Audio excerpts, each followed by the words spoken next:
Okay, let's finally break down DIC in a way that actually makes sense because this condition confuses everyone. It feels like a paradox, right? Because the patient is bleeding and we're giving heparin. So let's slow down and explain the order of events because this is very important. DIC always starts with massive clotting first. So something huge triggers the body like sepsis, trauma, placental abruption, shock, anything that causes a massive inflammatory dump into the bloodstream. So like during sepsis specifically, all those toxins and cytokines make the clotting system think the entire body is injured.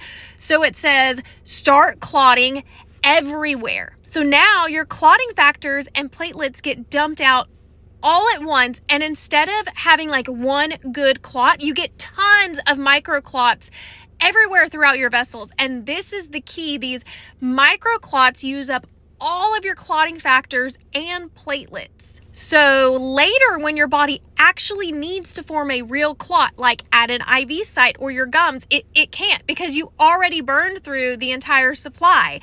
That's why the bleeding happens. So the clot happens first and you bleed second. And here's the most confusing part. Even while the patient is bleeding, the body is still reacting to the original trigger, not the bleeding. The inflammatory alarm never turned off, so it keeps trying to make more clots, and it uses up whatever tiny amount of clotting factors the liver makes, and the loop continues. And this is why heparin makes sense. It simply stops the ongoing microclotting so the body stops wasting the last of its clotting factors. But here's the important part. Heparin does not fix DIC by itself. You have to treat whatever started the DIC. So the sepsis, the abruption, the shock, the trauma.